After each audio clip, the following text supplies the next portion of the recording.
Hello, everyone. Thank you for joining us. We have a busy show today with lots of updates and news from the past 2 weeks or so since we were last on. My law partner and co-host, Martin Valko, cannot join us today. He is on vacation. Well, truth be told, Martin and I are never on vacation, even when we're on vacation, much to the delight of our spouses, right? Well, anyways, Martin's visiting folks and family abroad, but I am not alone. I am not alone. I'm here with these two strangers that I don't know who they are. They just popped in. Two magnificent people that I'm proud to call our attorneys from our Fort Worth office. We have two offices, one in Dallas and one in Fort Worth. You might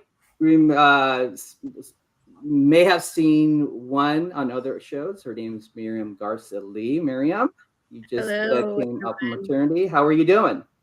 Doing well. I was on maternity leave, but I'm back. Yeah, we're happy to have you back. Miriam is a frequent contributor to our Spanish shows, and you may have seen her on one of those shows. And then we have Katie Hawkins. Katie Hawkins, Hello. who's a great lawyer from our Fort Worth office, and she grew up in Louisiana. How are you, Katie? I'm doing well.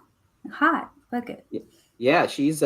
We always know that Mardi Gras is around the corner with Katie because she's always decked up with Mardi Gras stuff. It's Her office is always with beads and all that, and I think that's. about. Well, thank you for both of you guys for joining us, and I'm so glad that our followers get this opportunity to know you better and get good information from you and your experiences, because you guys are the ones that are in the trenches. You guys are the ones that go to court, go to the bond hearings, and do battle with immigration at USCIS. So I'm really happy that you get to share your information and your insights with our followers today. But before we begin, just want to share something beautiful with you. Some people here know me as a big space nut, a sci-fi geek. But these are images from the Webb telescope, which launched back in December last year. If you remember, if you're into that stuff, like I am, and it was launched to study just basically the origin of the galaxy, of the universe, I should say.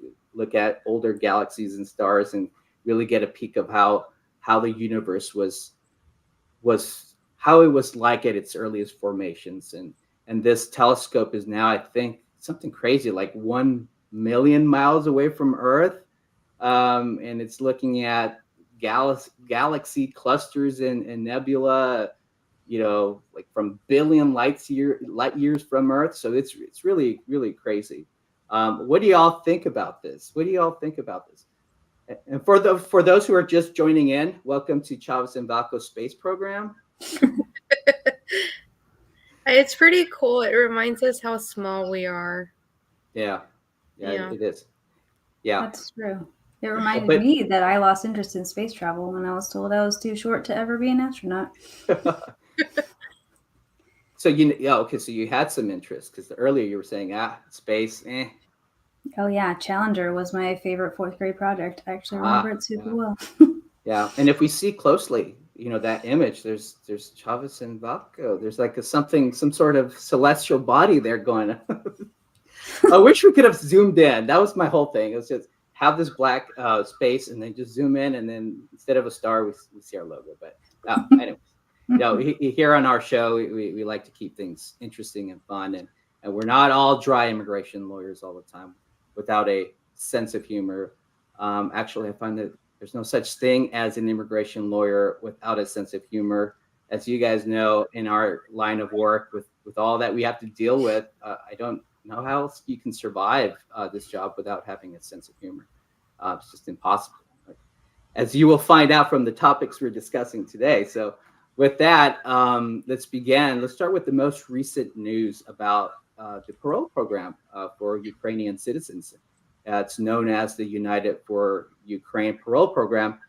You may recall that last year, due to the ongoing war with Russia, there were many misplaced individuals, refugees, and the government set forth this program to allow individuals who are seeking protection from just a bad situation, to allow them to come in the United States, be with family, friends, and allow them to be here in the United States for a period of 2 years.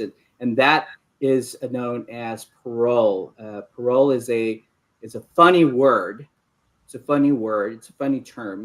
When we think parole, we normally think about a person serving time in jail, right, and getting out.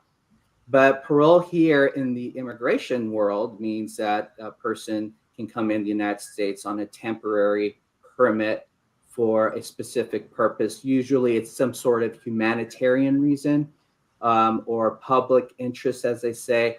And obviously what's going on in Ukraine is really bad. As I mentioned, hundreds of thousands of people are being displaced right now, and they're looking for some sort of protection. And so the United States, the Department of Homeland Security, precisely, they went ahead and created this program for individuals who are wanting to come in the United States from Ukraine. And it's for a 2-year period of time in which they could be here and work and travel. And so the big news there is that as part of this parole program, as a condition of entering the United States on a temporary basis, they have to get medical screening. And so they have to make sure that their vaccinations are in order, measles, polio, COVID. And for those who are applying for parole, there is a process where they do allow the person to enter, and then later on provide the vaccination information to USCIS. And they extended the process, well, they extended that medical screening time, which was 14 days to 3 months, which is good. And specifically, this is for those who are getting screened for tuberculosis and needing blood work for that. So that is good. We sent out information, we sent out leaks in case you are from Ukraine and wanting to enter the United States under this parole program, or if you know somebody who is trying to get in the United States, information is helpful for them. Moving on to DACA, right? DACA is an issue that keeps on popping up. It is something that is being discussed right now in the courts, being litigated heavily. Miriam, you've been on top of DACA. Yeah. We handle many DACA cases, right? Mm-hmm. What's the latest you can tell us about this program, and what do you see in the future? Yeah, so in other Facebook Lives, both English and Spanish, you always talk about that roller coaster, and we're very much stuck in the ups and downs of that roller coaster with DACA. Currently, it hasn't changed that they're only accepting DACA renewals filed on time and DACA advanced parole requests.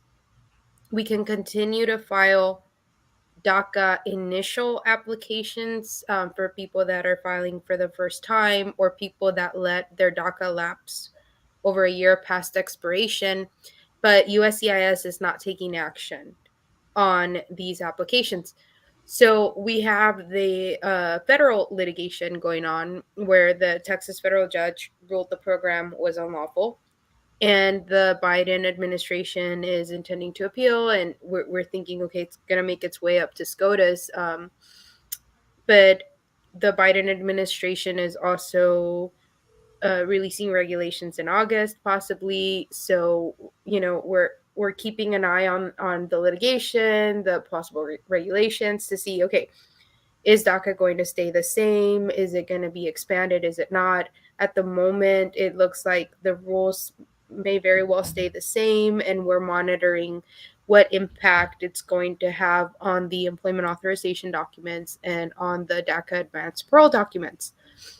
So it's strongly encouraged for people, especially those that have current DACA and they have elderly grandparents or parents that are sick and out of the country that they want to visit. Now's the time to, consult and evaluate, hey, can we do a DACA advanced parole here for them so that they can take advantage that part of the program is alive at the moment.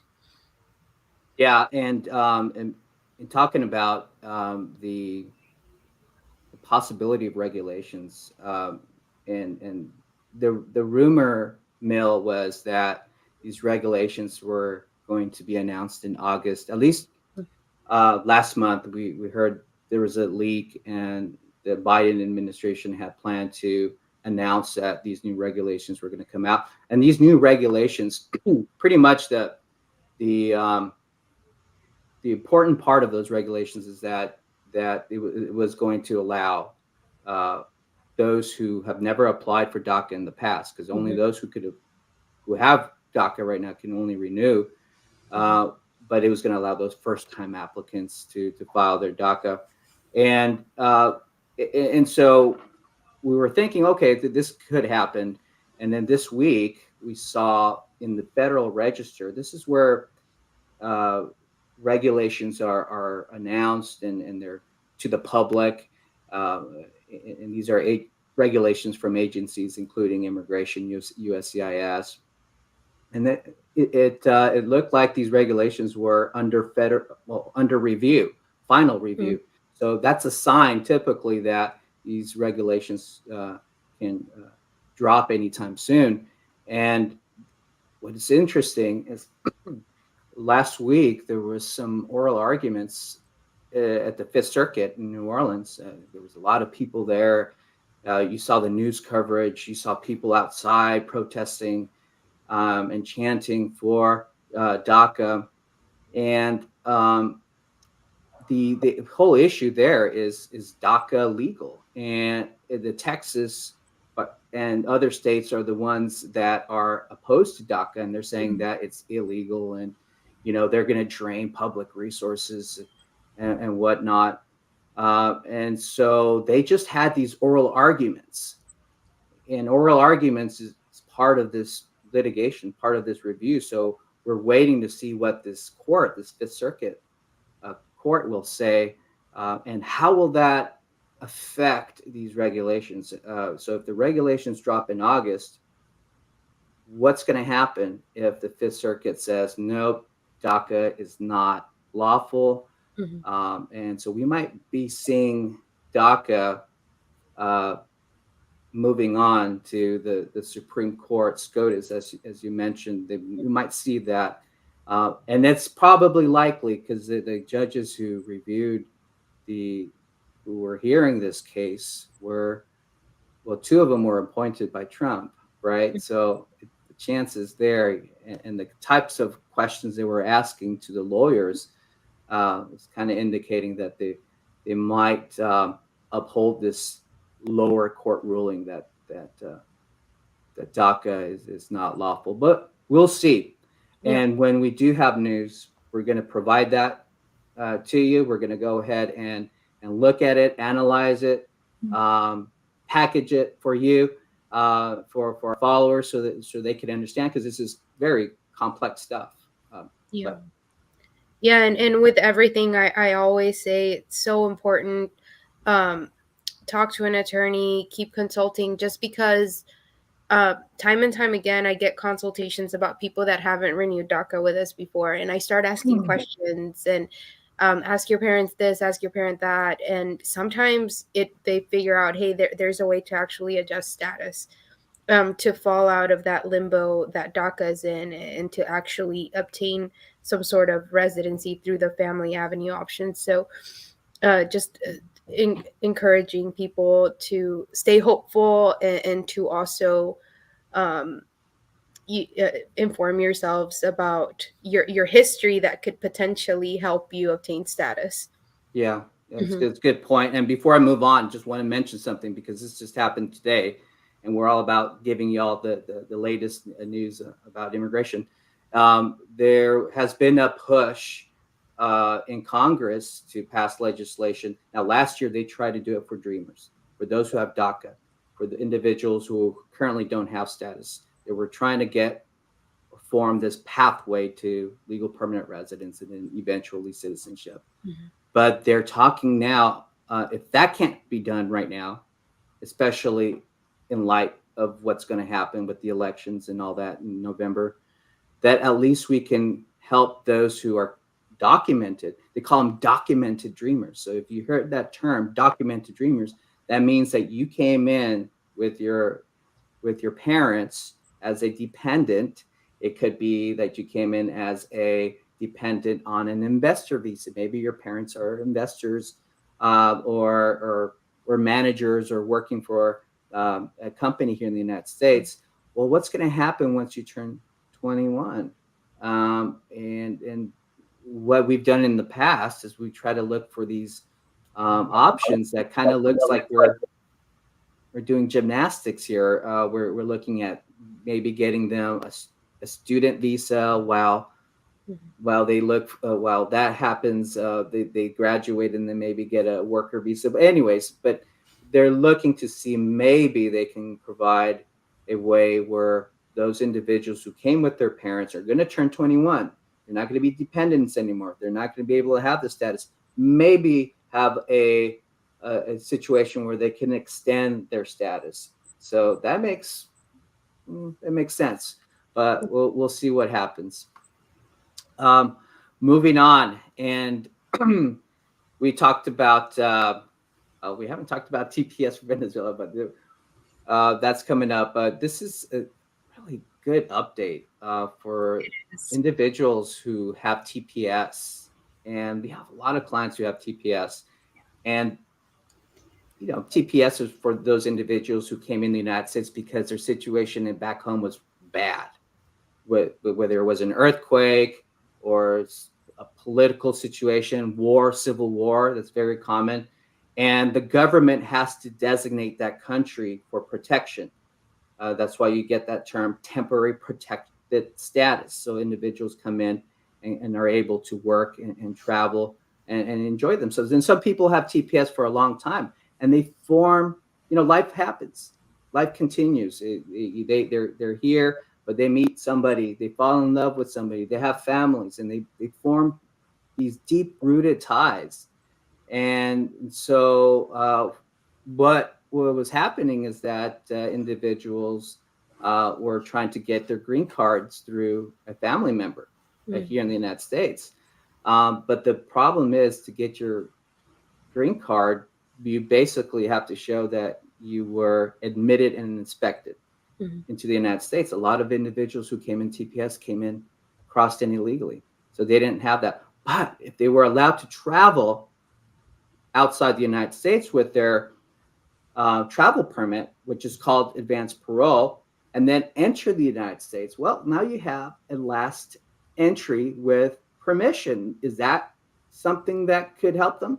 And what changes did you see in this, Katie, that could be helpful to clients and people who are maybe listening and have TPS and are interested in applying for a green card? So we had this temporary halt in advanced parole being helpful. Like, you got to leave and you got to come back. So the advanced parole was approved, but then it wasn't you weren't able to use that as a lawful entry to be able to adjust your status if you didn't already have one, which doesn't always defeat the purpose, right? Sometimes your purpose for traveling is to go see sick relatives or to see family you haven't seen in a long time. But it does, it does devalue the ability to utilize that entry for immigration purposes in the future. But now that's been that temporary order has been repealed. The people who are using advanced parole and have TPS as the basis for their advanced parole, they can use that as a lawful entry to cure any entry without admission or without inspection before, as long as you do two things. The two imperative things about advanced parole here is that you have to apply for and receive advanced parole before you ever leave the country. And the second thing is that you really I lost my train of thought. Sorry. But the second thing is that you have to do it before you apply for adjustment of status. Mm-hmm. So your lawful entry has to come first, and then your green card application has to come second. Mm-hmm. So you get it and you receive it, you leave, you come back, and then you apply for your green card. And then now you can use that as your lawful entry, that stamp, which is great because that was something that had been in place before. Yeah. Something we had been using for clients in the past to be able to adjust through their children who were born here in the United States, and even stepchildren. I had a client adjust through his stepson after he was able to go back to El Salvador and then come back to the United States. And without it, it was a big problem for several of our clients who wanted to adjust his status and then now didn't really have a way out. They had to either consular process and risk going outside of the United States for their interview and the long wait times that come with that, or just wait and see if their TPS would remain in place whenever these changes came back down. So a lot of these countries have been designated for a long time and have been redesignated, and you get to use those. If you still have temporary protected status, you can apply for advanced parole to leave the country and come back and maybe adjust your status if you qualify in every other way, which is pretty fabulous. Yeah, that is a good update. Welcome news, and we were so happy to hear about that, because the other option is for a person to get their green card outside. And that presents another set of problems because, number one, you're outside the country and they deny it. How are you going to get back in? So allowing a person who uses their travel permit to meet that requirement, that important requirement of adjustment of status, is crucial. And I think that is the right thing to do, especially if this administration, if you remember, they were all about trying to loosen those requirements that made it difficult for immigrants to be here with their family members. Well, we would talk, speaking of TPS, right? We have really good news for Venezuelans, but there is a sort of good news, but not so good news. I don't know, Miriam, if you can explain that. Yeah, it's definitely, we were all anxious to hear this news. So for Venezuelans, if you remember on previous videos, we were dealing with TPS and DED. So the DED, deferred enforced departure, is set to expire July 20th. That one doesn't appear to have been extended, but we do have the temporary protected status. Just as a reminder for that, the applicants had to prove continuous residence since March 8th of 2021. So what happened here is that DHS announced an extension. It's not a re-registration, but an extension to the TPS. So the registration period continues to be from March 9th, 2021 to September 9th, 2022. You have to lodge your TPS application before September 9th, 2022. And the extension is from September 10th of this year through March 10th of 2024. So that is good news. As of last week, I started receiving finally TPS approvals for my clients that were pending. So I'm excited to see these approvals coming in. That's wonderful. And excited to wait on the announcement to be reported regarding their employment authorization extensions through March 10th of 2024. It's something we're anticipating, and something we will keep everybody apprised of as soon as we get it from the government. Yeah, we were hoping, and for some countries, TPS is not only extended, but it is redesignated, to use a kind of a somewhat a fancy word, right, for it. It's basically for TPS, you have to show that the person is here in the United States and they were physically here in the United States when the TPS for that country was announced. Mm-hmm. Problem is that sometimes when it's announced, you have individuals who come later and they do not get the benefit of TPS. So the government, what they can do is they can move up the state to not only those who are here now, but to a future date that would allow individuals who come here later be able to apply for TPS. Unfortunately, and I'm somewhat surprised. I was hoping that the government would do that for Venezuelans, but all they did is renew. But that's how it goes, and I'm sure the decision was political, just like everything else, right? Moving on to the next topic here.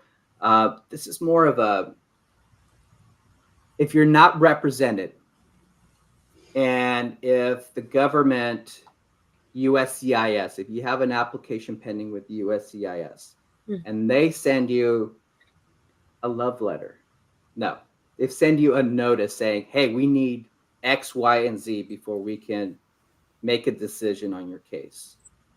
Well, this is important. This is important. I would recommend that you talk to an attorney about this, because there's some news about this. When COVID came out,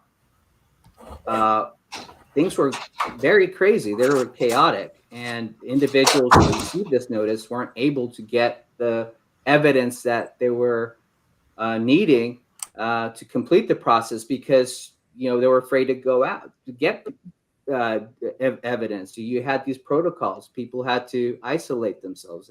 There was quarantines and all that. And so USCIS did a smart thing. What they did is they went ahead and said, okay, if you have a deadline, we're going to add some more time to that because of COVID, right? And that's been going on since March of 2020, already over 2 years about. And so I think this might be the last time they do that. So if you have a notice, can you give us some more information, Katie? Because I know we're handling a lot of these cases. You and I were, the client receives this notice and they have to act on it or risk losing their benefit. Yeah, there's several of them. They can come in many different forms. Can be a notice of intent to deny, a notice of intent to revoke, notice of intent to terminate, a request for evidence. There are many forms that these will take, but they have been extending. USCIS has been having some code flexibility guidelines that extend the deadlines of these things, though the notice itself will have a deadline written in it. And the flexibility guidelines give you 60 days in addition to that deadline for those types of notices. And then for some other types of notices or decisions, really, they give you an extension from the date listed on the decision, not the deadline, the date listed on the decision. So you have 90 days to file a 9290B appeal of an adverse decision from USCIS, 90 days from the date listed on the decision. If it's within, from March 1st, 2020 to July 25th of this year, 2022. Any date, any of these notices or decisions that are issued after July 25th, 2022, no longer get the benefit of any of these flexibility guidelines.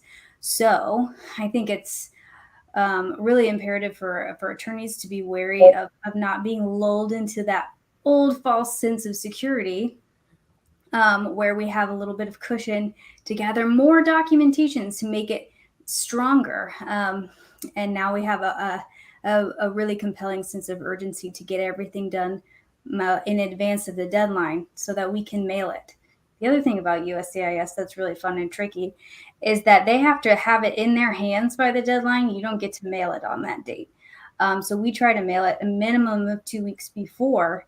So if you only have 30 days to respond to something and you want to send it 2 weeks before, you've got 2 weeks now really to get that response back out in order to make sure that you have a timely filing.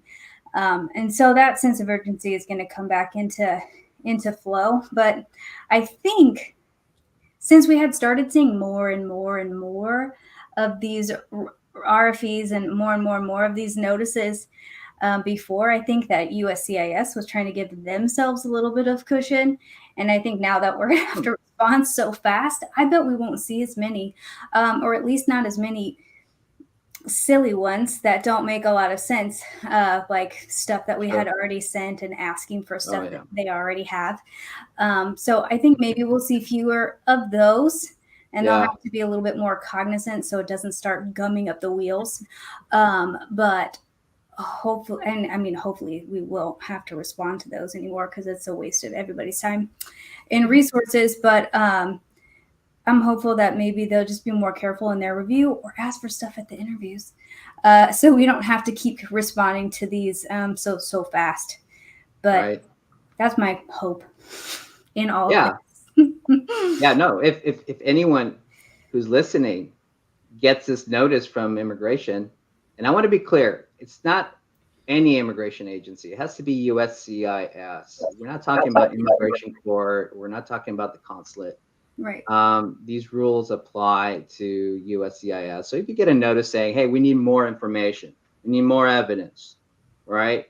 And we, in the past, we were able to say, hey, you know what, we got some extra time, extra cushion, so to get that birth certificate or to get that proof of good faith marriage or whatever they want, right? Now it's not going to be that way. Mm-hmm. And my screen just went dark. And we're having issues, everyone, here in Fort Worth, which is very common. We're in a building that we have that used to be a long time ago. We since have worked on it. It used to be a restaurant, believe it or not. So we're off the highway, so you can see us. But it's had some issues, just like any other old building, right? And one of them is today. The issue of the day is electricity. So anyway, do you have anything to add, Miriam, on that? Yeah, just let's take these dates seriously from now on, because we don't have that cushion anymore to fall on. So definitely, if you receive an RFE, a request for evidence, or any of these letters from the government, and you're not currently represented and you're interested in representation, definitely consult as soon as you get these letters, so that your representative can have enough time to guide you, and so that you can have enough time to gather the documents needed as well. Right. Okay, well then moving on, we got that cleared up, right? So we get these, talk to a lawyer. So the next update, this happened a while, I would say 2 weeks ago, and since we do our wrap up, it's more like every 2 weeks. So we got this great decision by the Supreme Court, and this has to do with Remain in Mexico. This is that policy, this bad policy, I should add, where if you are seeking help and protection from another country, you are told to, nope, you got to wait in Mexico. Wait for your court date, be in Mexico. And what happened is that a lot of these individuals were in situations in cities that were dangerous, just as dangerous from the places that they were trying to escape. And so the government, the Biden administration, tried to end this and said, okay, all right, we get it, we're going to end it. But nah, I mean, Texas, this is one, this is why this is crazy Texas, right? Texas is always a part of these lawsuits, right, with Abbott and all that. But they said, you need to enforce this law. You need to make sure that people go back. If you're going to say remain in Mexico, we want you to mean it. And there's no discretion, and you cannot suspend it. Well, that case was appealed and then eventually made to the Supreme Court, and the Supreme Court said that's ridiculous. I mean, the law does not require the administration or an agency to apply this remain in Mexico, when if you look at the law, it says they could if they want to. It's in their discretion if they have the resources, that type of thing, right? There's no, they have to. And so I think that was a big win.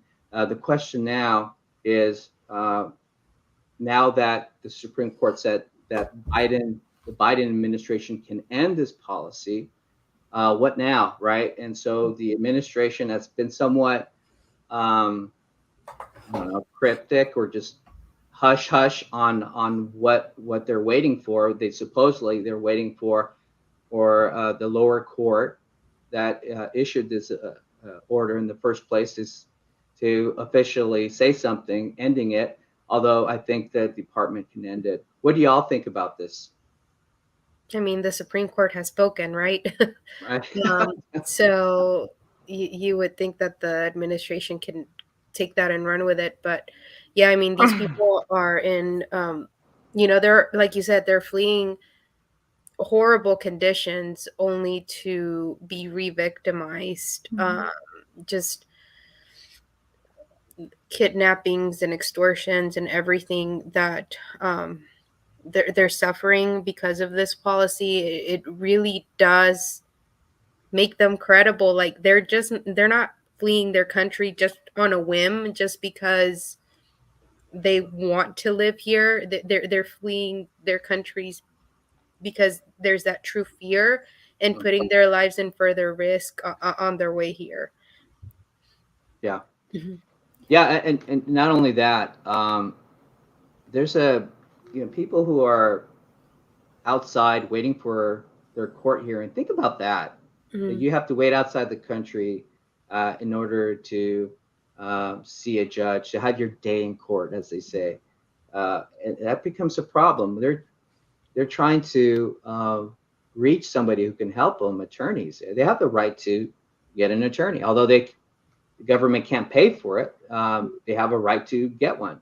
And the problem is that they're not having access to it. How could you do that if you're outside and there's some sort of, I want to say political, but please don't hold me to that. There was a report that said that something like 7% of people who are outside waiting for their court hearing have attorneys. 7% as compared to the other, 63% that are in the United States, that they are allowed to go to court. Maybe they're bonded out, maybe they're not, maybe they're detained here, but at least they have the opportunity to speak with an immigration lawyer about their rights and what they, their strategies and how they could win their asylum case. They don't have that back then, much less, with what's going on surrounding them with the violence and the drug traffickers who, gosh, you hear reports about drug traffickers recruiting people, vulnerable people that are outside. So I hope that the administration figures out a way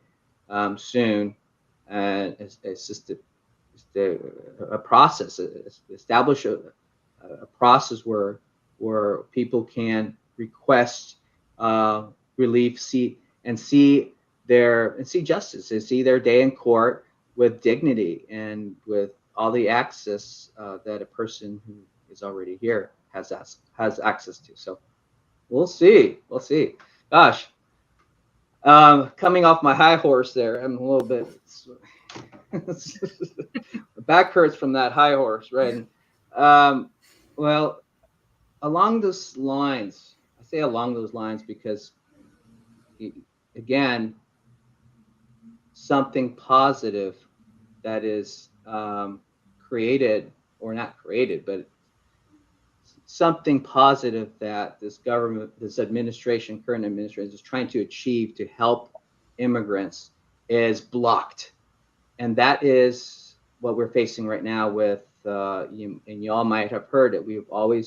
We're sending information and posting about this enforcement policies. What could you tell us about that, Katie or Miriam? I mean, it's a lot of confusion right now. Yeah, I think that's what it kind of boils down to, is that it's super confusing. We had a priority memo where we could kind of determine and communicate with offices of chief counsel from around the United States and say, hey, this person is not a priority for deportation. They have relief elsewhere. Could you please terminate proceedings? They say yes, we move on. And I mean, I make it sound simple. But it was almost that simple. And now everything kind of was shot to death, it seems like, and nobody knows what they're doing. And every individual office is trying to determine what their rules are on requesting these types of terminations of proceedings. And it's a mess. It's just a big mess. Yeah. So yeah, these enforcement policies. What does that mean? Is that do you remember? Well, do y'all remember Trump? Yeah, of course, Nope. y'all. We've put our brains in at that. What? Yeah, the policy right under Trump was deport everybody. Is that a good Trump? Deport everybody. Was deport everyone they find. And use all the resources, which they don't have resources to deport everyone, but deport everyone. That was the message. And that's impossible. So with this new administration, we have the possibility of, well, this is what they're trying to do. It makes sense. And this is what any agency or police department, for that matter, or they'd say, look, we can't stop and prevent all crime from happening.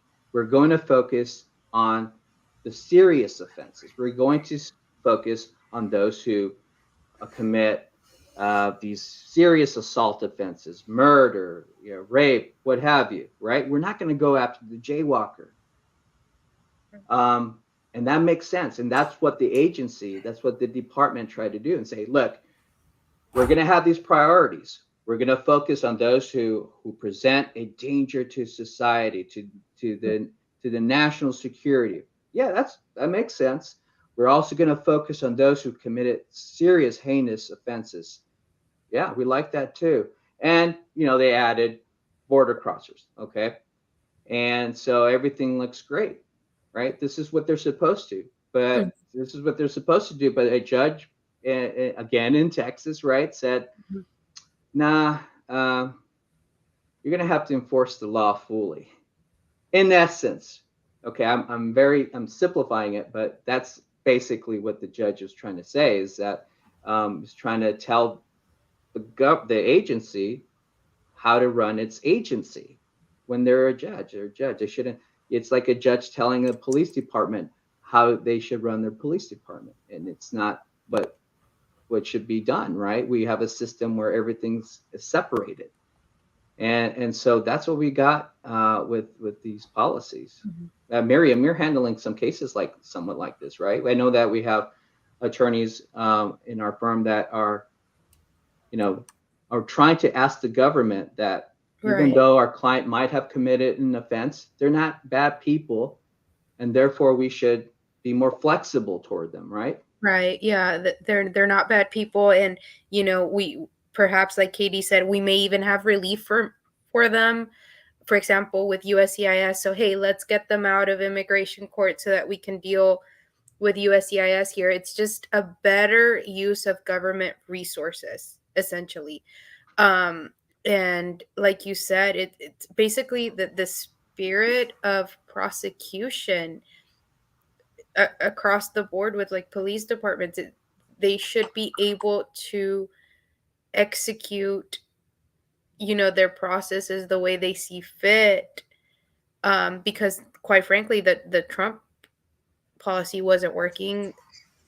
They were just going down as hard on, like you said, the jaywalker versus the murderer, when they should have been focusing their attention on the murderer. So, yeah, I think this is... Wow, bringing an OJ in the mix. Okay, I want to know more.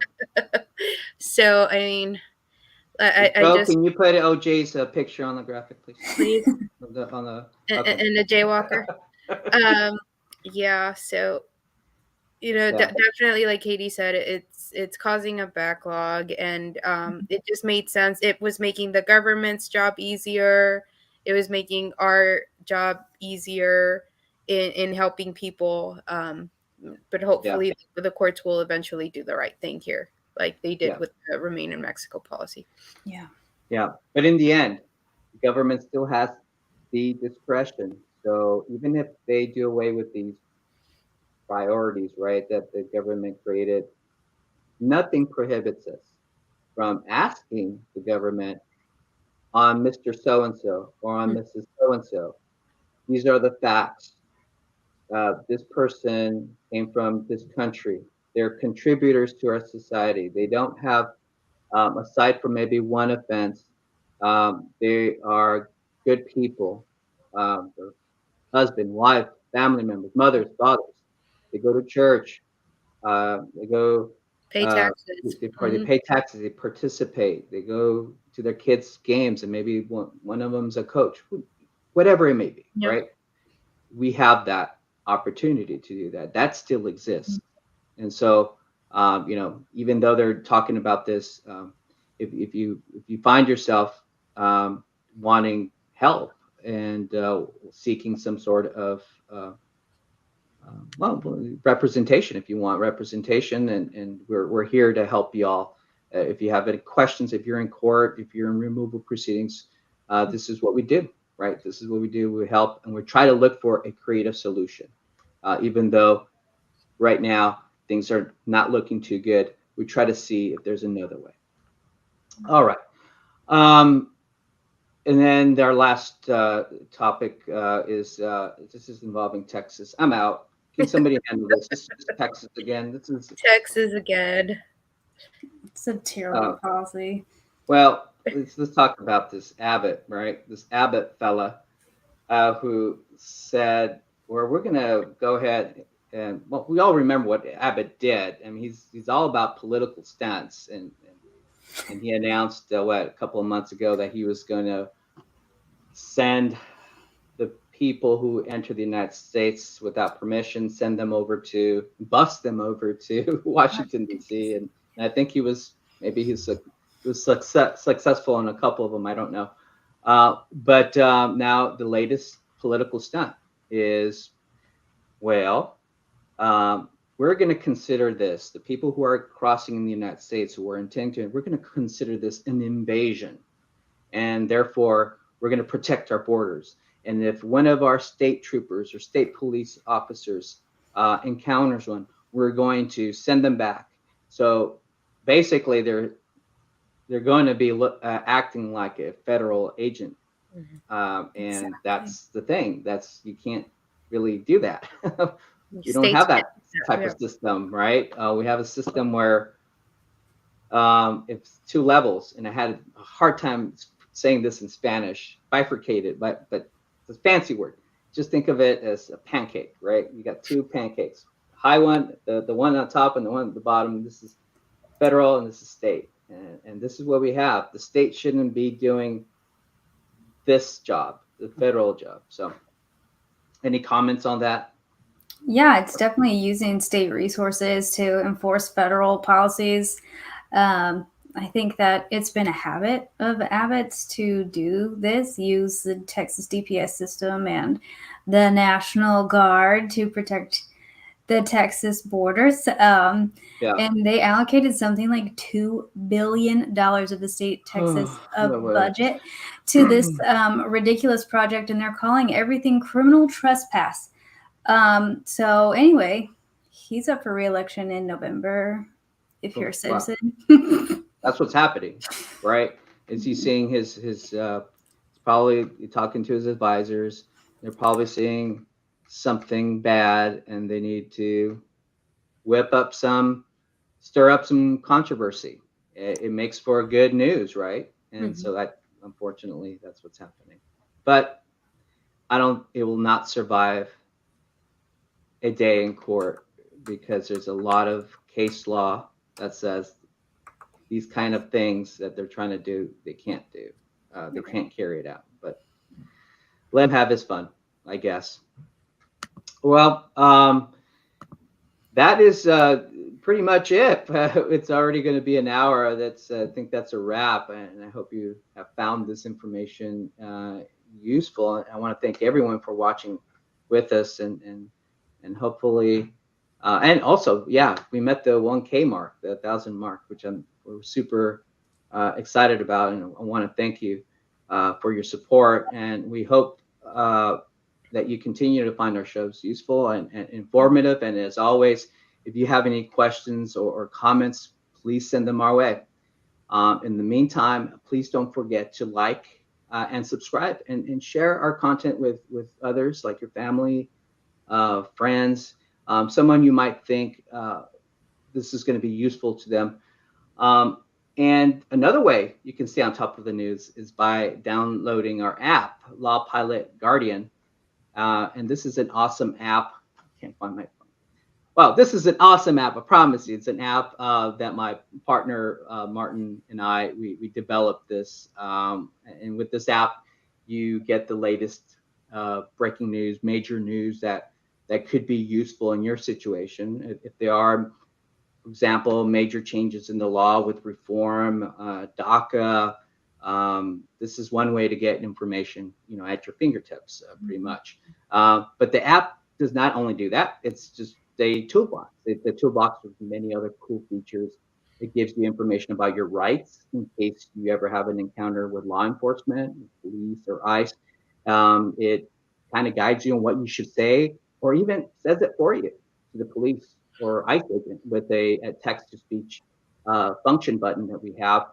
And the coolest thing is we have an emergency button that you can press that will alert your close family and friends or your lawyer. Whoever you decide to be that contact person, they will receive this alert, along with GPS information, map information, tells them where you were detained and arrested.